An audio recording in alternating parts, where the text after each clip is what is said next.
स्वागत है दोस्तों आपका मेरे इस YouTube चैनल में। आज के इस वीडियो में हम एक बहुत ही महत्वपूर्ण डेरिवेशन करने जा रहे हैं और ये डेरिवेशन यूपी बोर्ड एग्जामिनेशन के लिए बहुत ही महत्वपूर्ण है और साथ में उन स्टूडेंट्स के लिए भी बहुत महत्वपूर्ण है जो स्टूडेंट्स IIT और JEE मेंस के लिए तैयारी कर रहे हैं। तो फ्रेंड्स, ये वीडियो देख के आपको ये भी पता चल जाएगा कि हमें एग्जाम में किस तरीके से लिखें कि हमें अधिक से अधिक नंबर मिले। तो फ्रेंड्स, आज का हमारा टॉपिक है वैद्युत द्विध्रुव के निरक्ष पर वैद्युत क्षेत्र की तीव्रता। आज के इस वीडियो में हम वैद्युत द्विध्रुव के निरक्ष पर वैद्युत क्षेत्र की तीव्रता का जो फार्मूला होगा उसका हम डेरिवेशन करेंगे। और यहाँ पर आप देख सकते हैं कि आज हमारा टॉपिक ही है वैद्युत द्विध्रुव के निरक्ष। तो वैद्युत द्विध्रुव का एक निरक्ष होता है और एक अक्ष होता है। तो इसके बारे में मैंने वीडियो पहले से बना के अपलोड कर चुका हूं कि वैद्युत द्विध्रुव के अक्ष की परिभाषा क्या होती है और वैद्युत द्विध्रुव के निरक्ष की परिभाषा क्या होती है और वैद्युत द्विध्रुव क्या होता है, किसे कहते हैं, उसका आघूर्ण क्या होता है। इन सब के बारे में वीडियो बना के मैं अपलोड कर चुका हूं। उसका लिंक मैं डिस्क्रिप्शन में दे दूंगा, आप वहां से जाके देख सकते हैं। तो फ्रेंड्स, किसी भी फार्मूले का डेरिवेशन करने से पहले हम उसका फिगर बना लेते हैं, क्योंकि फिगर बनाने से हमें ये आइडिया हो जाता है कि हमें करना क्या है और कैसे करेंगे हम। ठीक है, तो सबसे पहले हम फिगर बना लेंगे। मान लेते हैं कि एक हमारा द्विध्रुव है, इलेक्ट्रिक डायपोल AB है, जिसके बीच की दूरी L + L = 2L है। तो हमारा द्विध्रुव है AB और उसके बीच की दूरी हमारी 2L है, जिसको हम आधा आधा बांट लिए। और द्विध्रुव का केंद्र O है और द्विध्रुव के केंद्र O से r दूरी पर बिंदु P है, जिस पर हमें वैद्युत क्षेत्र की तीव्रता ज्ञात करनी है। जो चीज हम फिगर में मानेंगे वही चीज सेम हम कॉपी में भी लिख लेंगे। यहाँ आप देख सकते हैं, जो चीज हम ऊपर माने वही चीज हम सेम कॉपी में लिख लेंगे। ये लिखने से हमें ये होता है कि हमें परीक्षा में अच्छे नंबर मिल जाते हैं। तो माना कि P द्विध्रुव आघूर्ण वाला कोई वैद्युत द्विध्रुव, यहाँ देखिए द्विध्रुव आघूर्ण P आघूर्ण वाला है वैद्युत द्विध्रुव, क्योंकि जो हमारा वैद्युत द्विध्रुव होता है उसकी पहचान ही उसकी आघूर्ण से होती है। ठीक है, इसीलिए यहाँ पर माना कि P द्विध्रुव आघूर्ण वाला कोई वैद्युत द्विध्रुव AB है, K परावैद्युतांक वाले किसी माध्यम में स्थित है। द्विध्रुव के केंद्र से, द्विध्रुव का केंद्र हमारा O है, तो द्विध्रुव के केंद्र से r दूरी पर कोई बिंदु P है जिस पर वैद्युत क्षेत्र की तीव्रता ज्ञात करनी है। ऐसी दशा में हम जानते हैं कि ऐसी दशा में आप देख लीजिए, हम फिगर बनाएंगे। AB हमारा एक डाइपोल हो गया और हमारे डाइपोल के केंद्र O से r दूरी पर बिंदु P है जिस पे हमें वैद्युत क्षेत्र की तीव्रता ज्ञात करनी है। तो पॉइंट A और पॉइंट P को मिला दिया और पॉइंट B और पॉइंट P को मिला दिया। ये आभासी रेखा से मिलाएंगे, रचनात्मक रेखाओं से मिलाएंगे। ठीक है, फिर इसके बाद आप देख सकते हैं कि हम A और P को मिलाए तो ये हमारा एक कोण बनेगा PAB = थीटा और PBA = थीटा। ठीक है, ये कोण बन गया। तो दोनों कोण बराबर हैं क्योंकि ये समद्विबाहु त्रिभुज है। ठीक है, इसके दोनों भुजाएं, ये दोनों भुजाएं बराबर हैं, इसलिए ये कोण भी बराबर है। और फिर यहाँ देख सकते हैं कि आप ये थीटा है तो ये भी हमारा थीटा होगा क्योंकि ये संगत कोण हो गए, और ये थीटा है तो ये भी कोण थीटा होगा क्योंकि ये एकांतर कोण हो गए। ठीक है, इसके बाद आप देख सकते हैं हमें ज्ञात करना है, हमारा एक डाइपोल है AB, डाइपोल AB के कारण बिंदु P पर वैद्युत क्षेत्र की तीव्रता होगी, वो कितनी होगी। तो सबसे पहले हम इसको ज्ञात करने के लिए मान लेते हैं कि बिंदु A से बिंदु A के कारण बिंदु P पर जो वैद्युत क्षेत्र की तीव्रता होगी वो होगी AEP, बिंदु A के कारण बिंदु P पर वैद्युत क्षेत्र की तीव्रता। और बिंदु B के कारण बिंदु P पर जो वैद्युत क्षेत्र की तीव्रता होगी वो होगी BEP, बिंदु B के कारण बिंदु P पर वैद्युत क्षेत्र की तीव्रता, ये हम मान लिए। ठीक है, इसके बाद हम यहाँ पर कुछ वैल्यू निकाल के रखे हुए हैं, जहां लिखा है AP = BP। ठीक है, AP = BP क्योंकि ये समद्विबाहु त्रिभुज बन रहा है। PAB या ABP ये हमारा एक समद्विबाहु त्रिभुज बन रहा है, तो ये AP भुजा और PB भुजा हमारी बराबर होंगी, इसलिए यहाँ लिखा AP = BP। और यहाँ पर हमने AP और BP की वैल्यू निकाल रखी है। AP देख लीजिए, यहाँ पर ये हमारा APO ये हमारा एक समकोण त्रिभुज है और ये थीटा अंश है। ठीक है, तो AP, तो हम यहाँ पर पाइथागोरस प्रमेय से देख सकते हैं AP हमारा कर्ण है, तो कर्ण का स्क्वायर बराबर होता है लंब का स्क्वायर प्लस आधार का स्क्वायर। तो लंब हमारा है R, लंब पूरा हमारा R है, तो R का स्क्वायर प्लस, और हमारा AO ये हो गया आधार का L का स्क्वायर। ठीक है, A और O के बीच की दूरी L है और A और B की पूरी बीच की दूरी हमारी 2L हो जाएगी। तो A और O के बीच की दूरी L है, तो हमारा कर्ण है AP का स्क्वायर बराबर R² प्लस L²। या फिर AP बराबर हो जाएगा under root R square plus L square. वही हमने लिखा AP बराबर under root R square plus L square, क्योंकि AP और BP बराबर है तो BP बराबर भी यही हो जाएगा under root R square plus L square. फिर यहाँ पर आप देख सकते हैं कॉस थीटा, ये हमारा समकोण त्रिभुज कॉस थीटा बराबर होता है आधार बटा कर्ण। ठीक है, तो आधार यहाँ देख लीजिए AO है, आधार AO, फिर कर्ण है हमारा, कर्ण है AP, कर्ण AP लग दीजिए। A और O की वैल्यू है L, AO के बीच की लंबाई L है, तो L upon under root R square plus L square. AP की वैल्यू हम यहाँ से ले लेंगे। ठीक है, और फिर इसके बाद साइन थीटा, साइन थीटा बराबर होता है लंब बटा कर्ण। तो यहाँ पर आप लंब देख सकते हैं, लंब है हमारा R और कर्ण है AP, A और P, तो साइन थीटा बराबर हो गया हमारा OP अपान AP, OP लंब बटा AP कर्ण।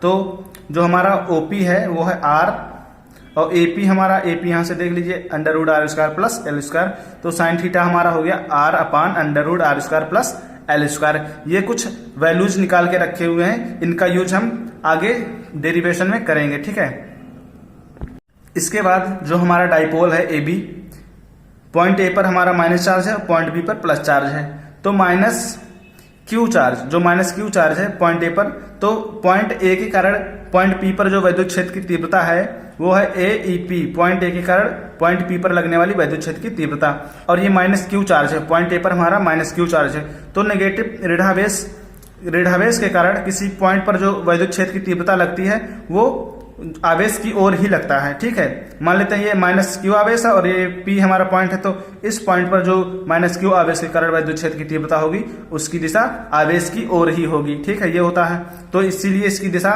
ये हो गई, AEP की दिशा ये हो गई हमारी।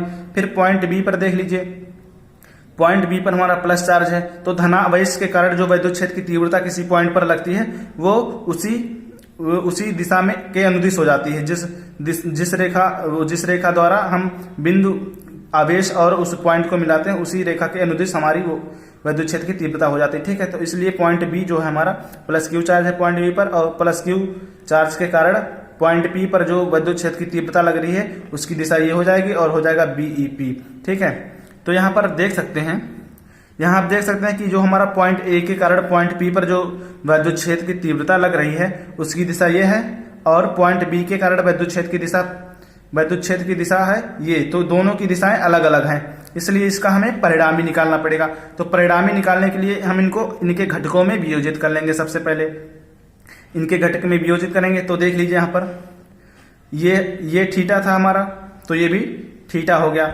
जब ये थीटा था तो ये भी थीटा, क्योंकि ये एकांतर कोण है, एक दूसरे के एकांतर कोण हमेशा बराबर होते हैं। तो देख लीजिए इस लाइन और इस लाइन के बीच में हमारा कोण थीटा बन रहा है, तो ये हमारा क्षैतिज घटक हो जाएगा AEP cos थीटा। AEP का क्षैतिज घटक हमारा हो गया AEP cos थीटा, और इसका ऊर्ध्व घटक हो गया AEP sin थीटा। ठीक है, और इसी प्रकार आप देख सकते हैं बिंदु B के कारण जो P पर विद्युत क्षेत्र की तीव्रता लग रही थी BEP, इसकी भी हम दो घटक में वियोजित करेंगे। तो ये हमारा थीटा कोण, तो ये भी थीटा कोण, एकांतर ये संगत कोण होंगे, संगत कोण हमेशा बराबर होते हैं इसलिए। फिर आप देख सकते हैं कि ये भुजा और ये भुजा के बीच में हमारी कोण थीटा बन रहा है, इसलिए BEP का जो हमारा क्षैतिज घटक होगा वो होगा BEP cos थीटा, और ऊर्ध्व घटक होगा BEP sin थीटा। ये इसकी दिशा ये हो गई और इसकी दिशा ये हो गई। ठीक है, ये हो गया। फिर इसके बाद आप देख सकते हैं कि एक हमने x अक्ष माना है, जिसमें हमारा क्षैतिज घटक दिखाए हैं उसको हम x अक्ष मान लिए, और जिसको हम ऊर्ध्व घटक दिखाएं जिसमें उसको हम y अक्ष मान लिए, y अक्ष y डैश, x अक्ष x डैश। ठीक है, इसको हम x अक्ष और y अक्ष के रूप में दिखा लिए हैं, क्योंकि ये x अक्ष और y अक्ष के रूप में दिखाने से हमें आगे के डेरिवेशन थोड़ा आसान हो जाता है। इसके बाद आप यहाँ देख लीजिए कि जो हमारा y अक्ष है, y अक्ष पर जो हमारा BEP का ऊर्ध्व घटक था और AEP का ऊर्ध्व घटक है, यहाँ पर दोनों मतलब BEP का भी ऊर्ध्व घटक y अक्ष पर है और AEP का ऊर्ध्व घटक y अक्ष पर है, लेकिन दोनों परिणाम में बराबर है। परिणाम में दोनों तीव्रताएं हैं वो बराबर हैं और लेकिन विपरीत दिशा में है, तो ये एक दूसरे को कैंसिल कर देंगी। और x अक्ष पर देख लीजिए AEP का भी हमारा क्षैतिज घटक इसी अक्ष पे है, x अक्ष पे, और BEP का भी क्षैतिज घटक x अक्ष पे है, और दोनों एक ही दिशा में है और परिणाम भी उनका दोनों का बराबर ही है, इसलिए दोनों जुड़ जाएंगे आपस में। जो चीज हम यहाँ समझे हैं वही चीज कॉपी में हम दिखा, जिस प्रकार हम कॉपी में लिखे हैं उसी प्रकार आप अपने बोर्ड एग्जाम में लिखेंगे तो आपको बहुत अच्छे नंबर मिल सकते हैं। तो हम वहां समझ के आए हैं चित्र में, वही चीज यहाँ पर हम लिख लिए हैं। मान लेते हैं द्विध्रुव के आवेश -q के कारण निरक्ष पर स्थित बिंदु P पर विद्युत क्षेत्र की तीव्रता कितनी है? AEP माने थे, जो पॉइंट ए पर था हमारा बिंदु, पॉइंट ए पर हमारा -q चार्ज था, तो पॉइंट ए के कारण पॉइंट पी पर जो लगने वाला विद्युत क्षेत्र की तीव्रता थी उसको हम AEP माने थे। तो AEP इक्वल हो जाता है 1/4πε0 के Q/AP²। ये कहाँ से आया? इसके बारे में मैं आपको बता रहा हूं कि जो हमारा बिंदु आवेश होता है, बिंदु आवेश के कारण किसी भी बिंदु पर, कोई भी बिंदु पर जो विद्युत क्षेत्र की तीव्रता होती है वो होता है E बराबर 1/4πε0 के Q/ उन बिंदु और आवेश के बीच की दूरी AP²। तो यहाँ पर चित्र से आप समझ लीजिए एक बार। हाँ, यहाँ चित्र से देख लीजिए आप, ये हमारा -q चार्ज है। तो -q चार्ज के कारण बिंदु P पर जो विद्युत क्षेत्र की तीव्रता होगी वो होगी 1/4πε0 k इंटू Q, जो हमारा आवेश है वो Q/r²। r² का मतलब होता है बिंदु, जो हमारा आवेश है और उस बिंदु के बीच की दूरी। तो हमारे बिंदु आवेश और बिंदु के बीच की दूरी हमारी AP है, और AP की वैल्यू यहाँ से हम निकालिए, यहाँ से हम रख सकते हैं। ठीक है, AP की वैल्यू हमारा √r² + L²। पर हम फार्मूले में AP की वैल्यू रख दिए हैं। तो AEP बराबर हो गया 1/4πε0 के Q/√r² + L² का होल स्क्वायर। AEP की वैल्यू होती है √r² + L², और होल स्क्वायर पहले से लगा था तो ये होल स्क्वायर लगा दिए। ठीक है, तो हमारा फाइनल आया AEP बराबर 1/4πε0 के Q/r² + L²। देखिए यहाँ पर होल स्क्वायर लगा है और अंडर लगा है, इसलिए होल स्क्वायर की वजह से अंडर हट गया, तो r² + L² आ गया। इसी प्रकार जो हमारा धन आवेश होगा +q चार्ज होगा, उसके कारण निरक्ष पर स्थित बिंदु P पर विद्युत क्षेत्र की तीव्रता BEP माने थे। बिंदु B के कारण बिंदु P पर जो विद्युत क्षेत्र की तीव्रता लग रही थी उसको हम BEP माने थे, तो होगा इक्वल 1/4πε0 के Q/BP। देखिए बिंदु B के कारण बिंदु P पर लग रहा था, तो जो हमारा आवेश था +q चार्ज और पॉइंट P की बीच की दूरी BP थी, तो r² होता ना, तो वही हो गया BP²। ठीक है, फिर AP और BP दोनों बराबर थे, AP और BP दोनों बराबर थे, तो AP BP की वैल्यू हमने पहले से निकाल रखी थी, तो वही यहाँ पर रख दिए हैं 1/4πε0 के Q/√r² + L² का होल स्क्वायर। ठीक है, फिर BEP इक्वल आ गया हमारा 1/4πε0 के Q/r² + L²। अब आप यहाँ देख सकते हैं एक चीज कि AEP का मान जो है और वही BEP का मान, तो यहाँ से हम एक चीज लिख सकते हैं AEP बराबर BEP, इसका यूज आगे होगा। यहाँ पर हमारा AEP की वैल्यू निकल आई और BEP की वैल्यू निकल आई यहाँ पर। तो बिंदु A के कारण बिंदु P पर विद्युत क्षेत्र की तीव्रता AEP की वैल्यू भी निकाल लिए, और बिंदु B के कारण बिंदु P पर जो विद्युत क्षेत्र की तीव्रता थी BEP, इसकी भी वैल्यू निकालिए। अब हम जो परिणाम इनका घटक वियोजित किए थे उन्हीं घटकों का हम परिणामी निकालेंगे। देख लीजिए, y अक्ष पर परिणामी हमारा BEP sin theta minus AEP sin theta हो जाएगा, क्योंकि दोनों परिणामी बराबर हैं और एक दूसरे के विपरीत दिशा में प्रभावी है, इसलिए इन दोनों का माइनस हो जाएगा। और इधर देख लीजिए x अक्ष पर BEP का जो क्षैतिज घटक था BEP cos थीटा, AEP का क्षैतिज घटक था AEP cos थीटा, दोनों एक ही दिशा में प्रभावी हैं, एक ही दिशा में, दोनों का एक ही दिशा है। ठीक है, एक ही दिशा में प्रभावी है और एक साथ प्रभावी है, इसलिए इन दोनों का योग हो जाएगा। तो सबसे पहले हम x अक्ष पे निकाल लेते हैं, x अक्ष पर परिणामी कितना होगा। ठीक है, यहाँ से आप देख सकते हैं हमने हाइडिंग डाल लिया है, x अक्ष पर परिणामी तीव्रता कितनी होगी। तो x अक्ष पर दो अलग अलग तीव्रताएं हैं, x अक्ष पर दो अलग अलग तीव्रताएं कौन कौन सी हैं? AEP cos थीटा है और BEP cos थीटा, और दोनों एक साथ तथा एक ही दिशा में प्रभावी हैं। दोनों तीव्रताएं एक साथ तथा एक ही दिशा में प्रभावी हैं, अतः x अक्ष पर परिणामी प्रभाव जो होगा वो होगा EX अक्ष लिख लिया हमने। x अक्ष पर परिणामी प्रभाव को EX अक्ष से दिखा दिए, equal AEP cos theta + BEP cos theta. तो आप वहां पर हम देख सकते हैं यहाँ से AEP cos थीटा और BEP cos थीटा का मान दोनों बराबर आया था, इसलिए AEP बराबर BEP परिमाण में। ठीक है, AEP और BEP दोनों आपस में बराबर हैं, इसलिए हम BEP की जगह हम AEP लिख दिए। ठीक है, तो इसको जब हम ऐड करेंगे AEP cos theta + AEP cos theta, जब इन दोनों को ऐड करेंगे तो हमारा आ जाएगा EX अक्ष बराबर 2 AEP cos थीटा। ठीक है, इसके बाद जो हमारा AEP है, बिंदु A के कारण बिंदु P पर जो विद्युत क्षेत्र की तीव्रता लग रही थी उसका फार्मूला निकल के आया था हमारा 1/4πε0 के R square plus L square. ठीक है, तो ए ई पी 2 तो लिख लिया ऐसे, और ए ई पी की वैल्यू हमने रख दिया 1/4 पाई एप्सिलॉन 0 के Q upon R square plus L square. उसके बाद कॉस थीटा की वैल्यू हम पहले से ही निकाल के देख लिए थे, तो कॉस थीटा की वैल्यू निकल के आई थी हमारी L upon under root R square plus L square. और आप सभी जानते हैं यदि अंडर रूट में होता है तो उसकी पावर हाफ मानी जाती है, आधी होती है। ठीक है, तो इसके आगे देखते हैं फिर ई एक्स एच बराबर 1/4 पाई एप्सिलॉन 0 के 2QL बराबर पी होता है। वैद्युत द्विध्रुव का जो आघूर्ण होता है उसको हम पीछे दिखाते हैं, उसका फार्मूला होता है 2QL। तो आप यहां से देख सकते हैं 2Q और L आपस में गुणा कर रहे हैं, 2QL आपस में गुणा करें तो ये हो गया 2QL, और 2QL P के बराबर होता है, वैद्युत द्विध्रुव के आघूर्ण के बराबर होता है। तो हम 2QL बराबर P लिख दिए।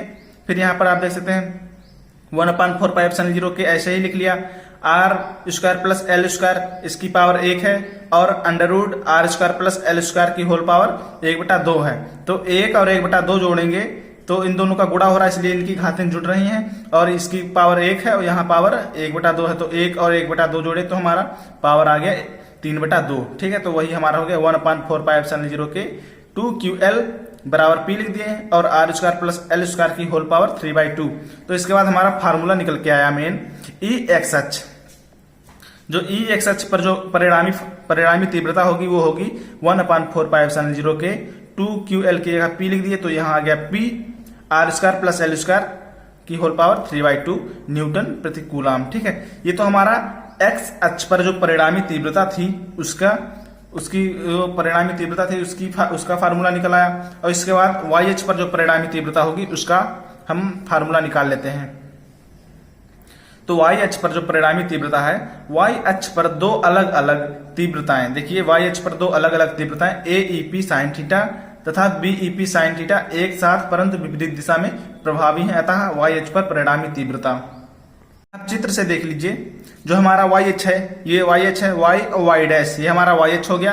तो वाई अक्ष पर दो अलग अलग तीव्रताएं प्रभावी हैं, एक हमारी है BEP साइन थीटा और दूसरी है AEP sine theta. BEP sine theta की दिशा ऊपर की ओर और AEP साइन थीटा की दिशा नीचे की ओर है। ठीक है, तो दोनों जो दोनों तीव्रताएं हैं वाई अक्ष पर प्रभावी हैं और अलग विपरीत दिशा में, एक दूसरे के विपरीत दिशा में है, और इनका परिणाम जो है बराबर है, तो आपस में ये दोनों घटेंगे क्योंकि इनकी दिशाएं अलग अलग हैं, इसलिए आपस में इनका घटेगा। तो इनकी परिणामी तीव्रता निकालने के लिए हम BEP साइन थीटा में से AEP साइन थीटा को माइनस कर देंगे। इसके बाद आप देख लीजिए EY H क्योंकि हम वाई अक्ष पर परिणामी तीव्रता निकाल रहे हैं इसलिए EY H लिख लिया बराबर AEP sine theta minus BEP sine theta. AEP sine theta में से BEP साइन थीटा घटा देंगे, और हमें पता है चूंकि AEP बराबर BEP परिमाण में, AEP और BEP दोनों बराबर हैं आपस में परिमाण में, हमारा EY H हो जाएगा AEP साइन थीटा, और BEP साइन थीटा की जगह हमने AEP साइन थीटा रख लिया। जैसे हम एक्स अक्ष में परिणामी तीव्रता निकाले थे तो उसमें भी हम BEP sine theta cos theta की जगह AEP कॉस थीटा ही लिखे थे। जब इनको AEP साइन थीटा में से AEP साइन थीटा हम माइनस करेंगे तो ये 0 आ जाएगा, तो हमारा EY H बराबर 0 हो जाएगा। ठीक है, हमारा जो वाई अक्ष होगा उसमें परिणामी तीव्रता 0 होगी। फिर आप देख लीजिए, जब दो वेक्टर अभिलंबवत होते हैं तो उनका योगफल या परिणामी, ये मान लेते हैं एक हमारा वेक्टर A है दूसरा वेक्टर B है, आपस में जुड़ रहे हैं और एक दूसरे के अभिलंबवत हैं, तो इनका फार्मूला क्या बनता है हमारा under root A square plus B square plus 2AB cos theta. जब दो वेक्टर आपस में जुड़ रहे होते हैं और एक दूसरे के अभिलंबवत होते हैं तो उनको जोड़ने का फार्मूला ये होता है हमारा vector A plus vector B equal under root A square plus B square plus 2AB cos theta. ठीक है, आप चित्र से देख सकते हैं कि जो हमारा परिणामी तीव्रता आया था एक्स अक्ष पे आया था BEP कॉस थीटा और प्लस AEP कॉस थीटा, और वाई अक्ष पर हमारा था BEP sine theta minus AEP sine theta. ठीक है, तो हमारा जो परिणामी तीव्रता आई थी एक्स अक्ष ये हो गई और वाई अक्ष ये हो गया, तो जो एक्स अक्ष और वाई अक्ष के बीच कोण बन रहा है वो हमारा 90 डिग्री का कोण बन रहा है। इसलिए दो वेक्टर हमारे हैं आपस में अभिलंबवत हैं और जुड़ रहे हैं, इसलिए उनका परिणामी निकालने के लिए हमें उस फार्मूले का यूज करना पड़ेगा। हम इस फार्मूले का यूज करेंगे vector A plus vector B बराबर A square plus B square under root A square plus B square plus 2AB cos theta. इस फार्मूले का यूज करके हम परिणामी तीव्रता ज्ञात करेंगे। जो हमारा एक्स अक्ष पर परिणामी निकला था और वाई अक्ष पर परिणामी निकला था, उनका योग करेंगे हम इस फार्मूले से। ठीक है, तो क्योंकि ई एक्स अक्ष और ई वाई अक्ष के मध्य का कोण अल्फा बराबर 90 अंश है। देखिए जो हमारा कोण है ई एक्स अक्ष और ई वाई अक्ष के मध्य जो कोण बन रहा है अल्फा बराबर 90 अंश होगा। अतः द्विध्रुव के निरक्ष पर परिणामी वैद्युत क्षेत्र की तीव्रता देख लीजिए। तो यहाँ पर हम वैद्युत द्विध्रुव के निरक्ष पर परिणामी निकालने के लिए ई निरक्ष लिख लिया। ठीक है, और वैद्युत क्षेत्र की तीव्रता को ई से लिखते हैं और फिर निरक्ष पर निकालने के लिए सापेक्ष में हम निरक्ष लिख लिए। तो ई निरक्ष बराबर अंडर रूट ई एक्स अक्ष, पहला वेक्टर ई एक्स अक्ष है। ठीक है, और दूसरा हमारा ई वाई अक्ष।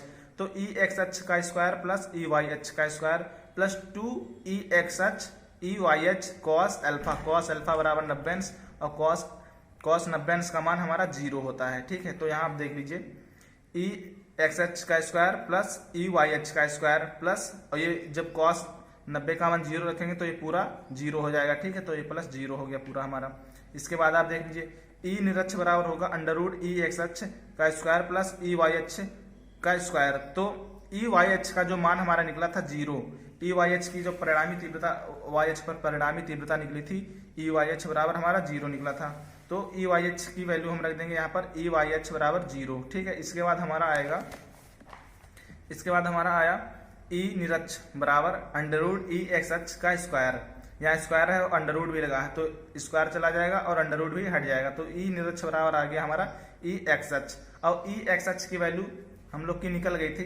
ई एक्स अक्ष पर जो परिणामी तीव्रता निकली थी वो हमारी थी 1/4πε0 के P upon R square plus L square की होल पावर 3/2, ये मात्रक होगा न्यूटन प्रति कूलाम। ठीक है, तो हमारा मेन फार्मूला निकल के आया ई निरक्ष। परिणामी जो निरक्ष पर हमारा बिंदु पी था उस बिंदु पर हमारा वो निकल के आया है परिणामी तीव्रता ई निरक्ष बराबर 1/4πε0 के P upon R square plus L square की होल पावर 3/2। ये हमारा मेन फार्मूला हो गया। और इसी के आधार पर हम एक स्पेशल कंडीशन पढ़ने जा रहे हैं। तो स्पेशल कंडीशन देख लीजिए, कह रहा है आर की तुलना में एल का मान अति अल्पतम होता है, अतः आर स्क्वायर की तुलना में एल स्क्वायर का मान नगण्य होगा। देख लीजिए जो एल होता है एल, तो जो एल होता है वो वैद्युत द्विध्रुव के बीच की दूरी की आधी होती है। ठीक है, वैद्युत द्विध्रुव के बीच की जो दूरी होती है वो 2l होती है। तो एल जो होती है उसके बीच की दूरी की आधी होती है। तो एल जो होता है वैद्युत द्विध्रुव होते हैं उनके बीच की दूरी बहुत ही अल्पतम होती है। मान लीजिए एमस्ट्रॉन्ग में होती है, 10⁻⁻⁻ मीटर में होती है, एमस्ट्रॉन्ग में होती है। तो जो एल होता है उसकी वैल्यू बहुत ही कम होती है। और जो निरक्ष पर बिंदु मानते हैं बिंदु पी, उसकी दूरी आर होती है। ठीक है, तो आर जो है आर एल की तुलना में आर का मान बहुत अधिक होता है, इसलिए हम यहाँ पर जो एल होगा हमारा एल को हम नेग्लेक्ट कर देंगे या उसको नगण्य मान लेंगे। ठीक है, तो ऐसी दशा में क्या होगा, तो आर स्क्वायर की तुलना में एल स्क्वायर का मान नगण्य होगा। ऐसी दशा में जो हमारा एल स्क्वायर होगा उसका मान हम 0 रख देंगे। ये फार्मूले में जो हमारा एल स्क्वायर है यहाँ पर हम 0 रख देंगे। तो हमारा फार्मूला बन के आएगा ई निरक्ष बराबर 1/4πε0 के पी अपान आर स्क्वायर की होल पावर 3/2। तो 2 से 2 कैंसिल हो जाएगा तो इसकी होल पावर 3 आ जाएगी। तो ई निरक्ष हो गया 1/4πε0 के पी अपान आर क्यूब। इस स्पेशल कंडीशन का यूज हम तभी करेंगे जब ये हमसे क्वेश्चन में या तो पूछे। ठीक है, यदि पूछता नहीं तो हम इसी फार्मूले का यूज करेंगे। ये हमारा मेन फार्मूला है। ये तो स्पेशल कंडीशन हो गई। यदि हमारा क्वेश्चन में कह रहा है कि यदि एल स्क्वायर को हम नगण्य मान लें तब हमारा फार्मूला क्या होगा, तब हमारा फार्मूला ये होगा ई निरक्ष बराबर 1/4πε0 के पी अपान आर क्यूब। ठीक है, नहीं तो हमारा मेन फार्मूला यही है। और जितने भी क्वेश्चन होंगे न्यूमेरिकल के, जितने भी न्यूमेरिकल लगेंगे हमारे इसी फार्मूले पे लगेंगे। ठीक है, और ये वीडियो आपको अच्छी लगे तो इसको प्लीज़ लाइक करिए और अपने दोस्तों में शेयर कीजिए और चैनल को सब्सक्राइब कीजिए। धन्यवाद।